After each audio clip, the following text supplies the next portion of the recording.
بسم اللہ الرحمن الرحیم۔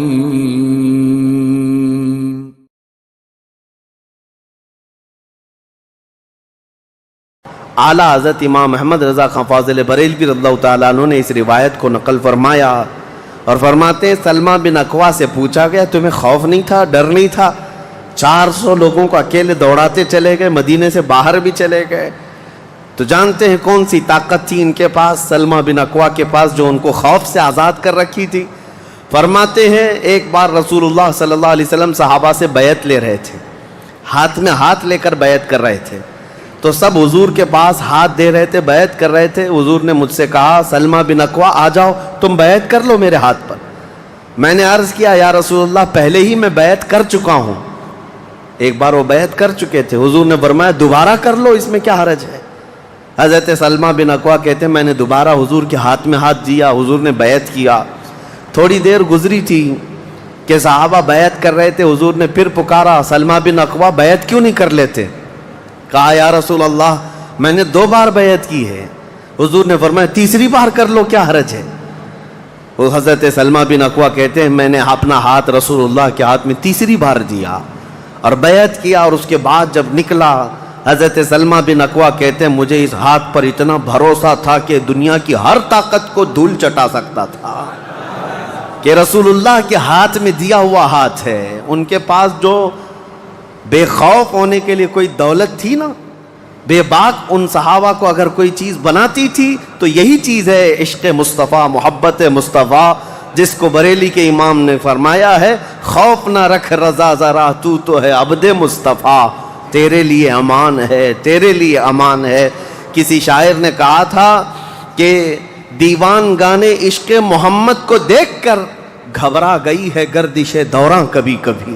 حضور کے عاشقوں کو دیکھ کر کے دنیا کی طاقتیں بھی گھبرا جاتی تھیں کہ ان کے پاس ہے کون سی طاقت۔ تو یہ جو چھوٹی سی جنگ واقع ہوئی اس کو ذات القرد کہتے ہیں۔ اس کے 3 دن کے بعد ہی خیبر کی جنگ شروع ہو گئی تھی۔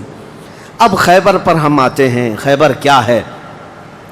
تقریباً مدینہ طیبہ سے 320 کلومیٹر دور یا 300 کلومیٹر کے قریب ایک بستی ہے جس کو خیبر کہتے ہیں۔ خیبر یہودیوں کا گڑھ ہے، یہودیوں کا مرکز، اور اس وقت سے لے کر کے حضور صلی اللہ تعالیٰ علیہ وسلم کی مدینہ طیبہ آمد سے بھی کافی پہلے سے خیبر میں یہودیوں نے ایسا اپنا وہ جمایا ہوا تھا کہ پورے عرب کے سب سے بڑے مالدار یہودی خیبر میں رہتے تھے، اور جنگی طاقت بھی سب سے زیادہ ان کے پاس تھی، اور غرور اور گھمنڈ اتنا تھا، پیسوں پر بھی اور جنگ پر بھی، طاقت پر بھی، کہ وہ کسی کو بھی ڈرا دیتے تھے۔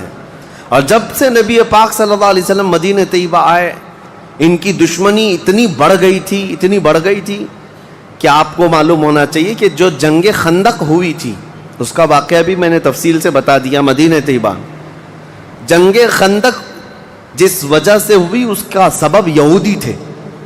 یہودیوں نے مکہ کے کافروں کو، مشرکوں کو، نجد کے کافروں کو، سب کو جمع کیا تھا اور پانی کی طرح پیسہ بہایا تھا جنگ میں۔ 12,000 لوگوں کو رسول اللہ کے خلاف اکٹھا کیا تھا یہودیوں نے۔ یہ خیبر کے یہودی تھے، کیونکہ نبی پاک صلی اللہ تعالیٰ علیہ وسلم جب تشریف لائے تھے 2 قبیلے یہودیوں کے مدینے میں آباد تھے، بنو نذیر اور بنو قریظہ۔ آپ کو میں نے سیرت کے بیان میں یہ بھی بتا دیا تھا، اور یہ دونوں قبیلوں نے حضور صلی اللہ علیہ وسلم کے ساتھ غداری کی تھی، وعدہ خلافی کیا، معاہدہ جو تھا اس کو توڑ دیا۔ اس کی وجہ سے ان یہودیوں کو جو مدینے میں رہتے تھے جلا وطن کر دیا گیا تھا، نکال کر باہر کر دیا گیا۔ تو جتنے مدینے سے نکالے ہوئے یہودی تھے وہ سب خیبر میں جا کر جمع ہو گئے تھے۔ خیبر میں جا کر کے ان لوگوں نے اڈا بنا لیا تھا، اور ڈیلی ان کی صرف اور صرف یہی منصوبہ بندی ہوتی تھی کہ محمد صلی اللہ علیہ وسلم اور ان کے ساتھیوں کو کیسے مارا جائے، کیسے قتل کیا جائے۔ کوئی بھی دور دراز سے اگر چھوٹی سی دشمنی رکھتا تھا رسول اللہ سے تو یہ یہودی خیبر کے پورا کا پورا مال ان کے پاس بھیجتے اور ان کو کھڑا کرتے کہ تم جاؤ، ہم سپورٹ میں ہیں، ہم سپورٹ کریں گے۔ ساری جنگوں میں مشرکوں کا سپورٹ کرتے تھے۔ اب میں آپ کو بتاؤں جن کے دلوں میں اتنا زہر بھرا ہوا تھا رسول اللہ صلی اللہ علیہ وسلم کی دشمنی کا، اب ان لوگوں نے دیکھا کہ یہ اب ان کی طاقت بڑھتی جا رہی ہے، اور بادشاہوں کو تک ان لوگوں نے اسلام پیش کر دیا، اور اسلام اب مکہ مدینے کا نہیں رہ گیا، اب تو ایران بھی چلا گیا ہے، مصر بھی چلا گیا ہے، حبشہ بھی چلا گیا ہے، یمن بھی چلا گیا ہے۔ تو ان کے پیٹ کا درد اور بڑھ گیا۔ ان لوگوں نے پھر اب فیصلہ کرنا شروع کیا کہ اب سارے لوگوں کو جمع کرتے ہیں۔ ایک قبیلہ تھا بنو غطفان، یہ مشرکوں کا قبیلہ تھا، اور وہ جنگی طاقت بہت زیادہ رکھتے تھے۔ اس وقت عرب میں وہ نڈر مانے جاتے تھے۔ یہودیوں نے ان کو بلا کر کے جنگ کا پلان کیا کہ مدینے پر اچانک چڑھائی کریں گے اور تہس نہس کر کے رکھ دیں گے، کسی کو خبر بھی نہ ہو، پورے مدینے کی اینٹ سے اینٹ بجا دیں گے۔ انہوں نے پلان کیا راتوں رات، لیکن مخبر صادق رسول اللہ صلی اللہ تعالیٰ علیہ وسلم کا حال یہ ہے، اور کوئی غیب کیا تم سے نہاں ہو بھلا۔ نبی پاک صلی اللہ تعالیٰ علیہ وسلم کو خبر ہوئی کہ یہودیوں نے میٹنگ کی ہے اور راتوں رات مدینے پر چڑھائی کرنے والے ہیں۔ دوسرے دن حضور پاک صلی اللہ تعالیٰ علیہ وسلم نے صحابہ کو جمع کیا، تو جتنے صحابہ تھے سب جمع ہو گئے، تقریباً 1600 صحابہ تھے۔ کتنے؟ 1600 صحابہ۔ 1600 صحابہ مدینہ طیبہ سے نکل پڑے حضور کے ساتھ کہ ان یہودیوں کو خیبر سے نکلنے سے پہلے ان کا راستہ ہم روکیں گے کہ مدینے پر کوئی بھی چڑھائی نہ کر سکے۔ جب رسول اللہ صلی اللہ علیہ وسلم صحابہ کو لے کر چل پڑے، چال الٹی پڑ گئی۔ یہودیوں نے یہ سوچا تھا کہ مدینے پر اچانک حملہ ہوگا، کسی کو کانوں کان خبر نہیں ہوگی، لیکن ایسا ہوا کہ 8 دن کے بعد اچانک حضور خیبر پہنچ گئے، ان کو کانوں کان خبر بھی نہیں ہوئی۔ نبی پاک صلی اللہ تعالیٰ علیہ وسلم صحابہ کے ساتھ جب پہنچے، صبح ہو رہی تھی، خیبر کی وادیوں میں حضور داخل ہو رہے تھے، تو یہودی اپنے اپنے کھیتوں میں کام کرنے کے لیے جا رہے تھے۔ جیسے ہی مدینے کی فوج کو دیکھا، ہیبت طاری ہو گئی، الٹے قدم اپنے قلعوں میں واپس بھاگتے رہ گئے اور چیخ مارتے رہ گئے کہ محمد بھی آئے ہیں اور مسلمان بھی آئے ہیں۔ حضور صلی اللہ علیہ وسلم نے ان کی چیخ و پکار کو سنا تو ایک جملہ فرمایا۔ حضور صلی اللہ علیہ وسلم فرماتے ہیں، جن کافروں کی وادی میں ہم اتر پڑے ان کی صبح خراب ہو ہی جاتی ہے، اور یہ خیبر اب برباد ہوگا۔ حضور کے الفاظ تھے، جملہ نکلا۔ صحابہ کرام اتنی جوش سے نعرہ لگا رہے تھے کہ یہودیوں کے سارے قلعے صحابہ کی آواز سے گونجنے لگ گئے۔ خیبر میں 8 قلعے تھے، 8 مشہور قلعے۔ انہوں نے بہت مشہور اس وقت کی طاقتور یعنی عمارتیں ایسی بنا رکھی تھیں کہ ان کا یقین تھا کہ کوئی ان قلعوں کو توڑ نہیں سکے گا۔ اور حد تو یہ ہے کہ آج 1400 سال گزر گئے، ابھی بھی وہ قلعے موجود ہیں، آج بھی موجود ہیں خیبر میں۔ وہ قلعوں کے باقیات، کھنڈرات ابھی بھی موجود ہیں۔ اب آپ اندازہ کریں کہ 14 صدیاں گزرنے کے بعد اب بھی وہ قلعے ہیں، تو اس وقت کتنے محفوظ رہے ہوں گے، کتنے مضبوط رہے ہوں گے۔ ان کو بڑا غرور تھا۔ 8 مشہور قلعے تھے، قلعہ نائم، قلعہ نطات، قلعہ قموس، ان کے نام تھے الگ الگ۔ ہر قلعہ الگ الگ کاموں کے لیے استعمال ہوتا تھا۔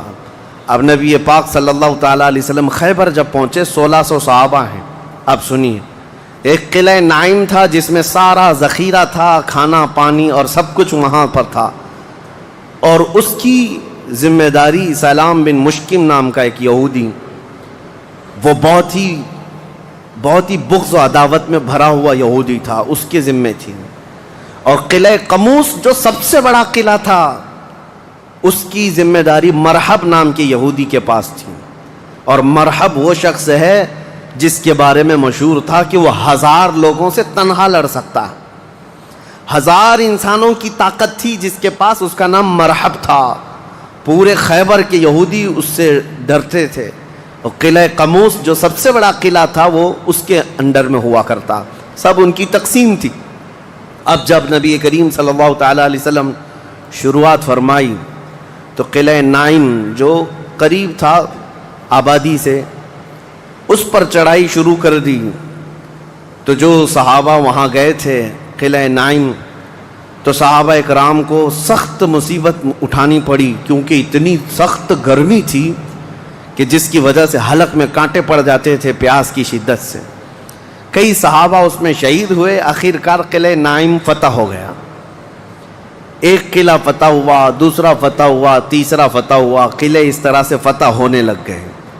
یہودیوں کی تعداد میں آپ کو بتاؤں یہ 1600 صحابہ تھے، اور یہودی اس وقت خود اور قبیلہ بنو غطفان جو مشرکوں کا قبیلہ تھا ان کو بھی جنگ کے لیے اپنے قلعے میں بلا لیا تھا۔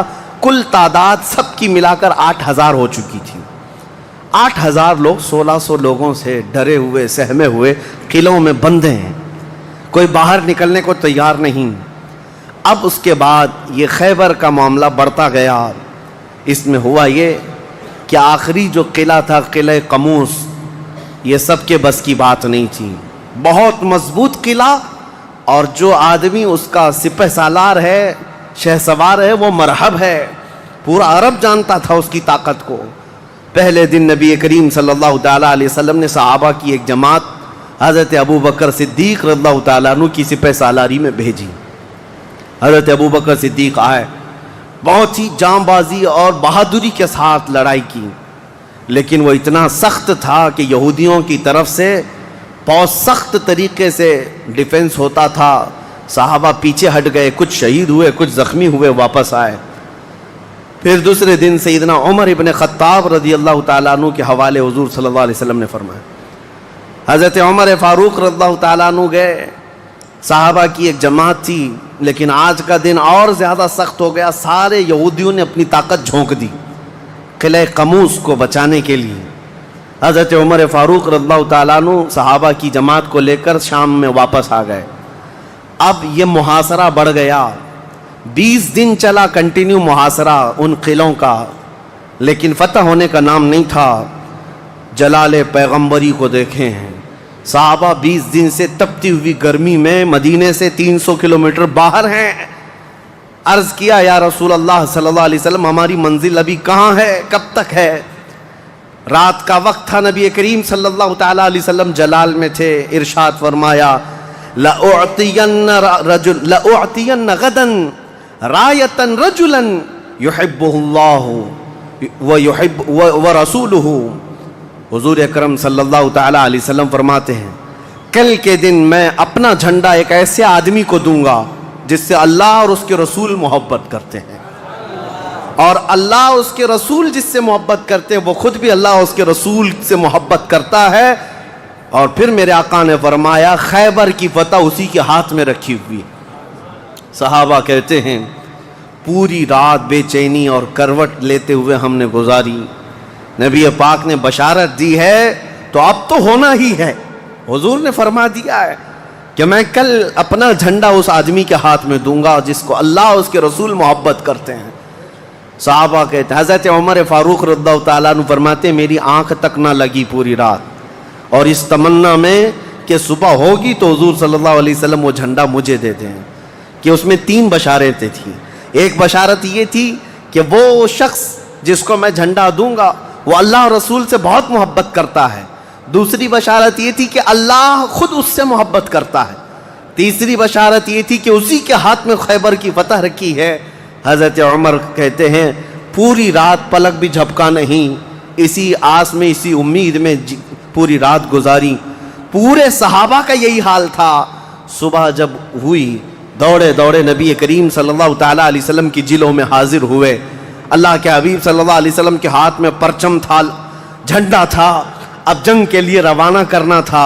نبی کریم صلی اللہ علیہ وسلم کے سامنے صحابہ کی فوج ہے، سارے صحابہ گردنیں اونچی کر کر کے دیکھ رہے ہیں، لیکن نبی پاک صلی اللہ تعالیٰ علیہ وسلم نے اس بھرے مجمع میں اعلان فرمایا علی کہاں ہے، علی کہاں ہے؟ اس مجمع میں حضرت علی نہیں ہے۔ صحابہ نے کہا یا رسول اللہ وہ بخار میں ہیں، بیمار ہیں اور آشوب چشم ہے، آنکھیں لال ہو چکی ہیں، آنکھوں سے پانی آ رہا ہے۔ نبی کریم صلی اللہ علیہ وسلم نے فرمایا لاؤ، اسی حالت میں بلا لاؤ۔ صحابہ گئے، حضرت علی کو بلا لائے، بخار کی حالت میں ہیں، آنکھوں میں آشوب ہے، سرخی آ چکی ہے۔ نبی کریم صلی اللہ علیہ وسلم نے قریب بلایا، اپنا لعاب پاک نکال کر ان کی آنکھوں میں لگایا۔ حضرت علی فرماتے ہیں مجھے ایسا لگا کبھی آنکھوں میں کوئی مرض آیا ہی نہیں تھا، بخار بھی نہیں تھا۔ نبی کریم صلی اللہ تعالیٰ علیہ وسلم نے اپنے ہاتھ میں موجود پرچم حیدر کرار کے ہاتھ میں دیا، کہا جاؤ علی تمہارے ہاتھ میں اللہ نے فتح رکھی ہے۔ میرے عزیزو ایک بات میں آپ کو بتا دوں کہ یہ کیا معاملہ ہے. جب رسول کریم صلی اللہ تعالیٰ علیہ وسلم کو یہ معلوم ہے کہ حضرت علی کے ہاتھ میں ہی یہ جنگ فتح ہونی ہے تو پہلے دن کسی اور کو کیوں بھیجا, دوسرے دن اور صحابی کو بھیجا؟ یہ 20 دن کا محاصرہ کس بات کا تھا؟ یہ سارے معاملات کس لیے تھے؟ ایک بات یاد رکھیں, فتح اسلام کے حق میں ہے اور غالب اسلام ہو کر رہے گا, لیکن قدرت کا قانون یہ ہے, جیسے معراج میں بھی آپ کو معلوم ہے نمازیں تو 5 ہی ہونی تھی, لیکن 9 مرتبہ حضور صلی اللہ علیہ وسلم کو آنا جانا کیوں رکھا گیا؟ خدا کی قدرت کا قانون یہ ہے کہ پہلے اسباب کی طرف دیکھو, بعد میں اسباب کا خالق خود تمہارے لیے راستے پیدا فرمائے گا. جنگ تو فتح ہونی ہی ہے, لیکن تمہیں سٹرگل کرنا پڑے گا, میدان میں مشکلیں اٹھانی پڑیں گی, بعد میں فتح تو تمہارے ہاتھ میں اللہ نے دی ہے. حضرت علی کرم اللہ وجہہ الکریم اپنے ہاتھ میں پرچم لے کر کے جب قلعہ قموس کی طرف بڑھتے ہیں, جانتے ہیں وہ تاریخ کا وہ عظیم دن ہے, محرم کی غالباً 9ویں تاریخ ہے. میں نے شروع میں ہی کہا کہ یہ ایک تاریخ کا ایسا حصہ ہے جس سے ساری باتیں آگے کی فتوحات جڑی ہوئی ہیں. کیوں میں آپ کو بتاتا ہوں. حضرت علی جس انداز سے جا رہے تھے اس وقت لوگوں کے اندر ہیبت طاری تھی, صحابہ آپ کے ساتھ تھے. جیسے ہی قلعہ قموس کے پاس گئے, سیدھے حضرت علی کرم اللہ وجہہ الکریم نے للکار کر کے مرحب یہودی کو بلایا کہ باہر آ جا اپنے قلعے سے اور مجھ سے مقابلہ کر. وہ ہاتھی کی طرح سے ڈیل ڈول رکھتا تھا اور خرامہ خرامہ سامنے آیا اور للکار کر کے کہنے لگا, قد علمت خیبر انی مرحب شاک السلاحی مجرب. تمہیں معلوم ہے پورا خیبر مجھے جانتا ہے کہ میں مرحب ہوں. شعر پڑھ رہا تھا, پورا خیبر جانتا ہے کہ میں مرحب ہوں, سر سے لے کر پیر تک ہمیشہ ہتھیار میں رہتا ہوں, اور نہایت ہی تجربہ کار آدمی کہ جس کا وار کبھی خالی نہیں جاتا ہے. اس کے جواب میں مولا علی کرم اللہ وجہہ الکریم فرماتے ہیں, انا الذی سمتنی امی حیدرا کلیث غابات کریہ المنظرا. تجھے پتا ہے میری ماں نے ہی میرا نام حیدر رکھا ہے. حیدر کا مطلب ہوتا ہے شیر. میری ماں نے میرا نام حیدر رکھا ہے, کلیث غابات کریہ المنظرا. ہیبت ناک شیر جب بھوک کی وجہ سے کچھار میں دہاڑتا ہے اس کو حیدر کہا جاتا ہے. جب یہ رجزی اشعار کا تبادلہ ہو رہا تھا, وہ یہودی مرحب جو سر پر ٹوپی پہنتا تھا ویسی ٹوپی لوہے کی کسی کے پاس تھی نہیں, جسم پر جو لوہے کا خود لباس ہوتا تھا ویسا لباس کسی کے پاس نہیں تھا. مقابلے میں وہ آیا اور اس نے حضرت علی کرم اللہ وجہہ الکریم پر بہت تیز وار کی, لیکن وار خالی گیا. حضرت علی کرم اللہ وجہہ الکریم پر کوئی وار نہیں آیا. پلٹ کر جب حیدر کرار نے وار ماری تو اس کی خود کو ٹوپی کو کاٹتا ہوا یہاں تک کہ اس کے جبڑوں تک حضرت علی کی تلوار آ گئی, اس کے دانتوں کو تک کاٹتی ہوئی آ گئی. اس کے بعد دوسرا وار بھی نہیں پڑا تھا کہ مرحب زمین پر ڈھیر ہو کر تڑپنے لگ گیا. اتنا ہی نہیں ہے کہ یہ منظر دیکھ کر کے جتنے یہودی تھے سب کے سب ٹوٹ پڑے. کس پر؟ حیدر کرار پر. اکیلے بطل جلیل ہیں, جس طرف سے آتے تھے صحابہ کہتے ہیں حضرت علی کی تلوار اس دن جو چمک رہی تھی ہمارے جسموں میں ہیبت طاری تھی, کبھی ادھر چمکتی ہے کبھی ادھر چمکتی ہے. آپ کو پتا ہے ایک لقب آپ کا کرار ہے. کرار کا مطلب کیا ہوتا ہے؟ پلٹ پلٹ کر کے حملہ کرنے والا, اور ایسا حملہ کرنے والا کہ سامنے والے کو سنبھلنے کا موقع بھی نہیں دیتا. حضرت علی کی تلوار نے اتنے وار کیے کہ یہودیوں کی صفیں درہم برہم ہو گئی. بعض تو لوگوں نے یہ سوچا کہ جان بچانے میں عافیت ہے, جب ہمارا سردار ڈھیر ہو کر تڑپ رہا ہے ہمیں اس سے مقابلے کی کیا تاو ہے. بڑھتے گئے حضرت علی سیدھے قلعہ قموس جو تھا وہاں جا کر کے کھڑے ہو گئے تو یہودیوں میں ایک اعلان ہوا کہ اگر یہ علی بن ابی طالب قلعے کے اندر گھس گیا تو خیبر قیامت تک ہمارے ہاتھ میں نہیں آ سکتا, اپنی طاقت لگا دو. سارے یہودی ٹوٹ پڑے, جتنی فوجیں تھی ٹوٹ پڑی. جانتے ہیں حضرت علی اپنا ڈیفنس کیسا کر رہے تھے, اپنے بچاؤ کے لیے کیا کر رہے تھے؟ قلعہ قموس کے دروازے کو جو پھاٹک تھا ایک ہاتھ سے اکھاڑ دیا اور بائیں ہاتھ سے صرف دروازہ پکڑتے تھے, سیدھے ہاتھ سے تلوار سے حملہ کیا کرتے تھے. ایک ہاتھ میں دروازہ لے کر کے ڈیفنس کر رہے ہیں, ڈھال بنائے ہوئے ہیں, جہاں سے تیر آئے یا تلوار آئے اس دروازے سے آپ نے اپنے آپ کا ڈیفنس کیا ہے. صحابہ کہتے ہم دیکھتے رہے, وہ دروازے کو ایسے اپنے ہاتھ میں نچا رہے تھے جیسے کوئی چھوٹا کھلونا اپنے ہاتھ میں نچایا جاتا ہے. حضرت علی کرم اللہ وجہہ الکریم نے اس قلعے کا پھاٹک توڑ دیا جس کو 20 دنوں سے صحابہ جا کر کے آ رہے تھے, توڑ نہ سکے تھے. پھر اس کے بعد جب جنگ ٹھنڈی ہوئی, بعض لوگ یہ کہتے ہیں کہ قلعے کا پھاٹک اٹھا کر کے پھینک دیا, پھینکا نہیں. پوری جنگ بھر حضرت علی اس دروازے کو پکڑ کر کے جنگ کرتے رہے اور قلعے کے اس دروازے کو اپنی ڈھال بنائے رہے. جب یہودی سرد پڑ گئے, ٹھنڈے پڑ گئے, تو اس قلعے کے دروازے کو آپ نے اٹھا کر پھینک دیا. صحابہ کہتے ہیں ہم بعد میں, چونکہ وہ راستے میں پڑا تھا, اٹھانے کے لیے گئے تو 40 صحابہ مل کر کے اس دروازے کو اٹھا نہ پا رہے تھے. جو تنہا حیدر کرار اتنی دیر تک اپنے ہاتھ میں لے کر کے لڑتے رہے. کون ہے یہ حیدر کرار؟ یہ وہی حیدر کرار ہے جب رسول اللہ صلی اللہ علیہ وسلم نے مکہ مکرمہ میں سب سے پہلے اسلام کی دعوت دی تھی تو مکہ والوں نے انکار کیا تھا. 9 سال کا ایک بچہ کھڑا ہوا تھا, کہا یا رسول اللہ میں آپ کے دین کی حمایت کروں گا. پتلی پتلی ٹانگیں تھی, کمزوری تھی. رسول اللہ نے اس 9 سال کے بچے کو دیکھا اور سینے سے لگایا اور بارگاہ رب العزت میں عرض کیا کہ مولا اس کی ٹانگوں میں اور اس کی بازوؤں میں تو طاقت عطا فرما. وہ 9 سال کا بچہ جب 25 سال کا ہو گیا تو فاتح خیبر بن کر کے نکلا, حیدر کرار بن کر کے نکلا. اسی لیے سچ کہا ہے جس نے کہا ہے شاہ مرداں شیر یزداں قوت پروردگار, لا فتح الا علی لا سیف الا ذوالفقار. یہ ہے جس کا مطلب یہ ہوتا ہے فارسی میں شاہ مرداں شیر یزداں. نوجوانوں کا اگر کوئی بادشاہ ہے تو حیدر کرار ہے. شیر یزداں اگر اللہ کا کوئی شیر ہے تو حیدر کرار ہے. قوت پروردگار, اللہ کی طاقت کا مظہر دیکھنا ہے تو وہ علی بن ابی طالب ہے.